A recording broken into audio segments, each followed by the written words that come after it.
The excavator idled at the edge of Hollow Creek Farm, its engine ticking in the cold October air, and every person standing along the fence line was certain of one thing: Eveline Ashcroft had finally lost her sense. For the 31 years since she'd married into this farm, the pond behind the barn had sat still and green in Eveline's eyes, fed by a spring nobody could name, and ringed by cattails nobody bothered to clear. Her husband, Silas, used to say the pond kept its own secrets and left it at that. Now, Silas was 3 years in the ground, and his widow was standing in rubber boots at 58 years old, giving the signal to drain it. "You're pulling the plug on the one thing that has never dried up in a drought," Gideon Mercer called from his truck. Not unkindly, but loud enough for the others to laugh. Gideon had farmed the land beside hers for 26 years. He'd never once seen her make a decision this strange. Eveline didn't answer him. She was watching the water instead, the way it pulled backward off the bank, the way the mud underneath caught the low sun and held a color she had never seen in any field, any riverbed, any quarry in Thistledown County. Not brown, not gray, something closer to bone. By the second hour, the water had dropped 4 feet and something metal broke the surface.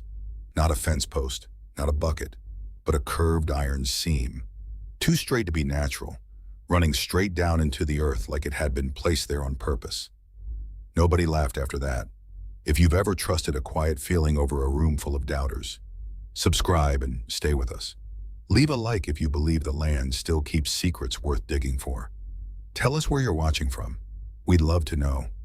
Eveline hadn't drained the pond on a whim. She drained it because of the smell.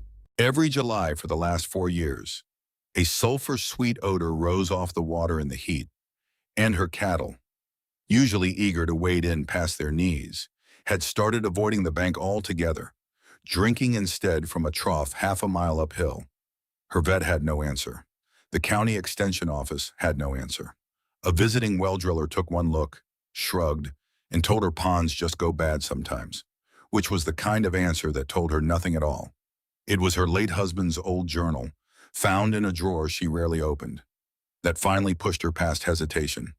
One line in Silas's cramped handwriting stopped her cold: "Never touch the spring line." Father was clear on that. He'd never explained what he meant. He'd simply obeyed it. The way sons obey warnings they were never given reasons for. Now there was no one left to ask, and Eveline had spent 3 years living beside a mystery she hadn't chosen to inherit. So she asked the ground instead. The excavator operator, a patient man named Rowan Whitlock, who also served as the county's soil and water officer, had come reluctantly, warning her twice that draining a spring-fed pond without a permit review could bring a fine. Eveline signed the paperwork anyway. "I'm not moving water," she told him. "I'm just finding out where it's already going." What the machine uncovered over the following week silenced Thistledown Hollow, one clue at a time.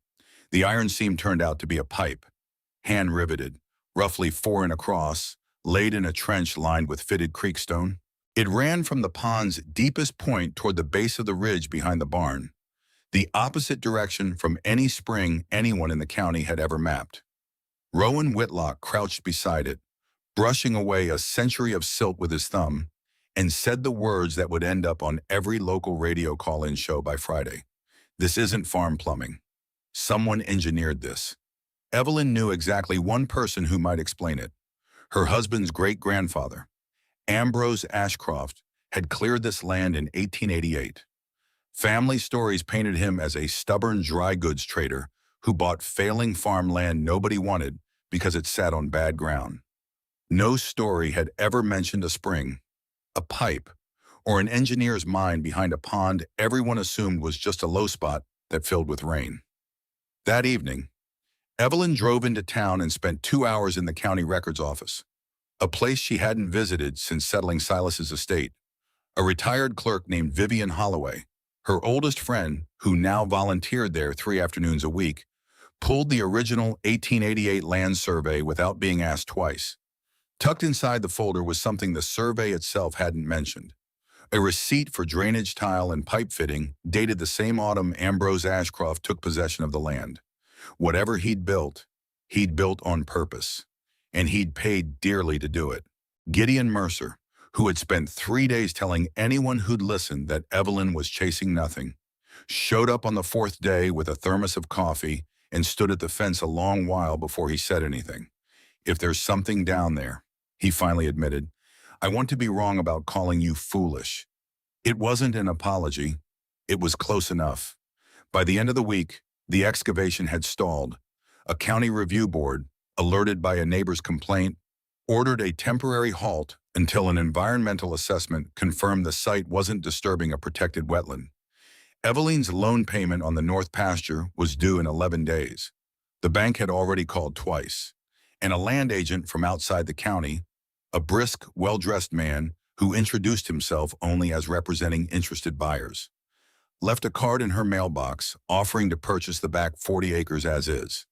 No questions asked, before any assessment results came back at all.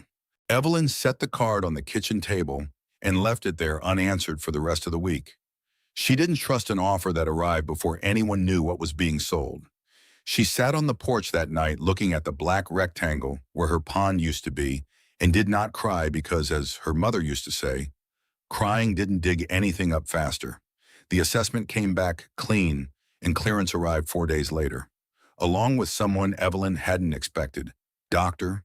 Alaric Beaumont, a semi-retired geologist from the State University who'd spent his career studying the region's old mineral springs, had heard about the pipe from a former student now working at the county office. He drove 3 hours on his own time. He said, because engineered spring systems from this period are rarer than gold and usually just as buried. What, doctor?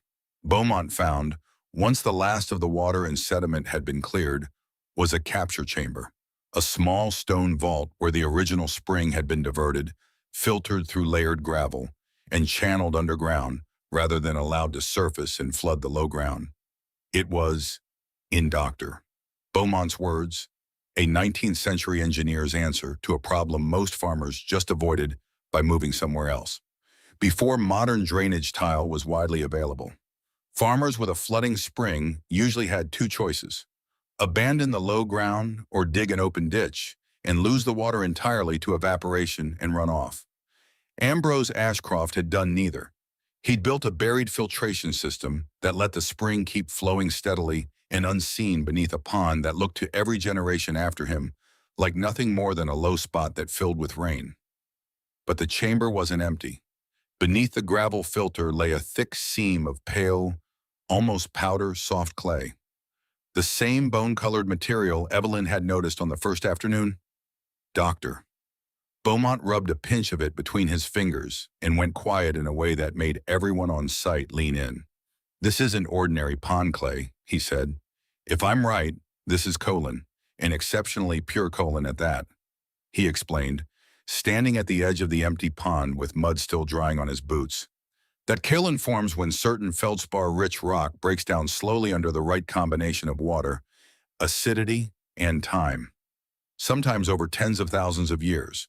What made this deposit strange wasn't that it existed. Small kaolin pockets weren't off in this part of the country. What made it strange was how clean it was, with almost none of the iron staining that usually dulled the deposit's color and value." Dr. Beaumont's working theory, one he'd confirm over the following weeks, was that Ambrose's gravel filter had done the mineral's work for it, slowly washing iron and impurities out of the clay for over a century, the same way a coffee filter refines what passes through it, one drop at a time, for 136 years running. Nobody in Thistledown Hollow knew what that meant yet, in dollars or in consequence. Evelyn barely did either, but she understood the look on a scientist's face when he was trying not to get ahead of himself. The following 2 weeks brought a new obstacle nobody had accounted for: weather. A slow-moving storm system stalled over the ridge and dumped 5 inches of rain in 18 hours, turning the open excavation into a genuine hazard. Water pooled fast in the exposed pit, threatening to collapse the stone-lined trench that had survived intact for over a century, only to be undone in a single night by careless timing. Rowan Whitlock ordered emergency tarping and hand-dug drainage trenches. Working in the dark alongside Evelyn, Gideon Mercer, Vivian Holloway, and 4 neighbors who, a month earlier, had been the loudest voices calling the whole project a waste of diesel. Declan Ashcroft, Evelyn's grown son, called twice that night from out of state, unable to do anything but listen to the rain through the phone and ask his mother again if she was sure any of this was worth the risk to her health, her savings, her name in town. "I'm not risking anything I haven't already survived," she told him, which wasn't quite an answer, and they both knew it. They saved the site by sunrise, exhausted and soaked, and something had shifted in the way the town looked at Evelyn Ashcroft. Ridicule had quietly become curiosity. Curiosity over the following days became something closer to pride. Lab results confirmed what Dr. Alaric Beaumont suspected. The deposit was a rare, high-purity kaolinite clay, and the volume beneath the old capture chamber was significant enough to warrant a formal assessment. Dr. Beaumont explained it simply for the town hall meeting that followed. Kaolin, this pure, low in iron, fine-grained, chemically stable, was valuable in pharmaceuticals and special ceramics and in cosmetics manufacturing precisely because deposits like it were both rare and difficult to find without disturbing the very land that held them. Most kaolin mined commercially required expensive processing to strip out impurities before it was usable. This deposit, thanks to a century of accidental filtration, needed almost none. Ambrose hadn't been bearing a fortune. He'd been protecting a filtration system that, without knowing it, had spent over a century patiently refining one. The celebration was short-lived. Within days, a letter arrived from the county attorney's office raising a question nobody had thought to ask in all the excitement. Did Evelyn actually own what sat beneath her own pond mineral rights? Unlike surface land, were sometimes bought, sold, or reserved separately. And a scan of old county ledgers showed that a mining survey company had briefly held rights to subsurface deposits on parcels throughout the ridge back in the 1920s during a short-lived coal exploration boom that had mostly come up empty and been forgotten. For 3 tense days, nobody knew whether the clay beneath Hollow Creek Farm legally belonged to Evelyn at all. Rowan Whitlock pulled every deed transfer since 1888. Dr. Alaric Beaumont kept his lab results filed and waited. Evelyn, for her part, went back to the barn each morning and did the milking because a stalled legal question was still no excuse for a cow to go unmilked. It was Vivian Holloway, once again, who found the answer. Not in a mineral ledger, but in a nearly illegible clause near the bottom of Ambrose Ashcroft's original 1888 purchase agreement, reserving to him and his heirs all rights below the surface in perpetuity without exception. The 1920s mining company, it turned out, had approached Ambrose directly and been refused. The rejection letter, dated 1922 and signed in his own hand, was still folded inside the same file. Whatever the ridge held, Ambrose had made sure it would stay in the family 90 years before anyone alive could have known why. The county attorney closed the inquiry within the week. The clay and everything the spring had spent a century filtering into being was hers. A specialty materials company out of the regional capital sent representatives within the month, along with an independent assessor who confirmed Dr. Beaumont's findings and outlined a responsible extraction plan that would preserve the spring system rather than destroy it. Evelyn insisted on that condition before any contract was signed. The loan on the North Pasture, 30 days overdue by then, was paid in full that same week. The bank, for once, was in no hurry to call.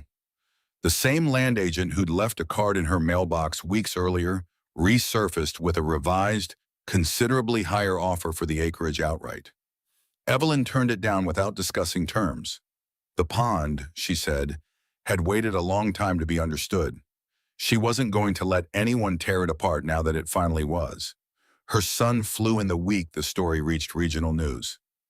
Not for the money, he admitted, but because he'd never heard his mother sound the way she did on the phone. Steady, certain, almost amused at how loud everyone had gotten about a decision she'd made quietly on her own weeks earlier. Sitting alone on a porch with nothing to go on but a bad smell and a strange color in the mud. The town held a small gathering at the Grange Hall that December, less a celebration of clay and more an accounting of everything that had happened in between.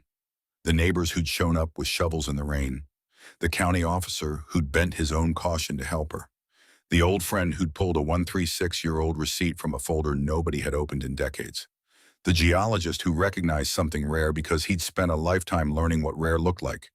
Gideon Mercer stood up unprompted and told the room that the smartest thing he'd learned all year was to stop laughing before he understood what he was looking at. A modest historical marker now stands near the restored spring, funded jointly by the county and the materials company, crediting Ambrose Ashcroft's original engineering and Evelyn Ashcroft's decision to trust what the land had been telling her all along. The pond itself has been rebuilt in stages. Its water clearer than anyone in 3 generations remembers it being. The cattle drinking from the bank again each summer without hesitation. Dr. Alaric Beaumont returns twice a year now, unofficially, to monitor the spring's flow and the slow, ongoing formation of the clay that gives it away.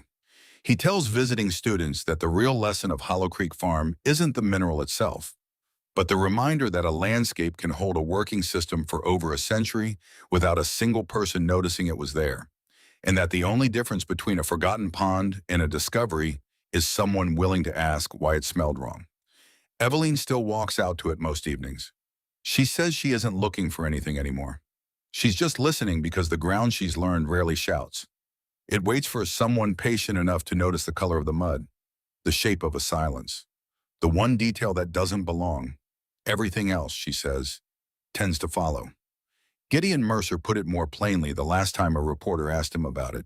He said the whole county had spent 30 years walking past that pond without a second thought. And it took one woman in rubber boots, unafraid of being laughed at, to finally ask it a better question. That, more than the clay, more than the money, more than the marker with her family's name on it, is the inheritance Evelyn hopes to leave behind. Not a fortune, but a habit of paying close enough attention to find one.